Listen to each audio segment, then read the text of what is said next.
Lawrence Bishnoi एक ऐसा नाम है जो हाल के वर्षों में भारत में सुर्खियों में रहा है। वह एक भारतीय गैंगस्टर और अपराधी है जो अपने आपराधिक कार्यों के लिए जाना जाता है। उसकी कहानी, उसके कार्य और उसके प्रभाव पर चर्चा करना महत्वपूर्ण है। प्रारंभिक जीवन। लॉरेंस बिश्नोई का जन्म 1993 में पंजाब के फरीदकोट जिले में हुआ था। वह एक साधारण परिवार से आता है, लेकिन उसके बचपन से ही उसके व्यवहार में कुछ अलग था। उसने अपनी प्रारंभिक शिक्षा स्थानीय स्कूल से प्राप्त की और बाद में उच्च शिक्षा के लिए उसने जालंधर के एक कॉलेज में दाखिला लिया। आपराधिक करियर की शुरुआत। लॉरेंस का आपराधिक करियर कॉलेज के दिनों में ही शुरू हुआ। वह अपने दोस्तों के साथ मिलकर छोटी मोटी आपराधिक गतिविधियों में शामिल होने लगा। जल्द ही वह स्थानीय गैंग्स के संपर्क में आया और अपराध की दुनिया में उसकी रुचि बढ़ती गई। गैंगस्टर बनने की यात्रा।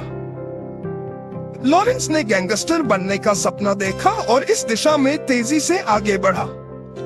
उसने अपने गैंग को मजबूत करने के लिए कई युवा अपराधियों को शामिल किया।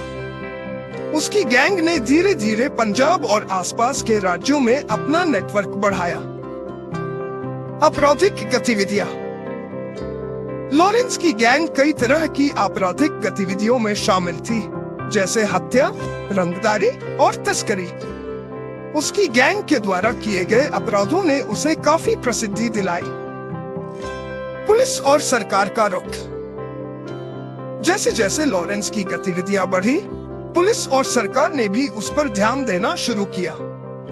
कई बार उसे गिरफ्तार किया गया, लेकिन हर बार वह किसी न किसी तरीके से जेल से बाहर निकलने में सफल रहा। विवाद और जन समर्थन। लॉरेंस के खिलाफ कई गंभीर आरोप लगाए गए हैं, लेकिन उसके कुछ समर्थक भी हैं जो उसे एक रॉबिन हुड के रूप में देखते हैं। यह एक दिलचस्प पहलू है कि एक अपराधी को भी कुछ लोगों का समर्थन मिलता है। हालिया घटनाएं। हाल के वर्षों में लॉरेंस बिश्नोई ने कई हाई प्रोफाइल हत्या और अपराधों में भाग लिया है। उसकी गतिविधियां न केवल पंजाब में बल्कि पूरे भारत में चर्चा का विषय बनी हुई है। निष्कर्ष। लॉरेंस बिश्नोई की कहानी हमें यह सिखाती है कि आपराधिक दुनिया में सफलता के लिए क्या क्या करना पड़ता है। हालांकि वह एक अपराधी है, लेकिन उसकी जीवन कहानी हमें सोचने पर मजबूर करती है कि समाज में ऐसे लोगों के लिए क्या किया जा सकता है। यह संक्षिप्त चर्चा लॉरेंस बिश्नोई के जीवन और उसकी गतिविधियों पर एक नजर डालती है। उसके बारे में जानना और उसके कार्यों का विश्लेषण करना हमें समझने में मदद करता है कि समाज में ऐसे लोगों की स्थिति क्या होती है। यदि आपको इस विषय पर और जानकारी चाहिए, तो मैं और भी विवरण प्रदान कर सकता हूँ।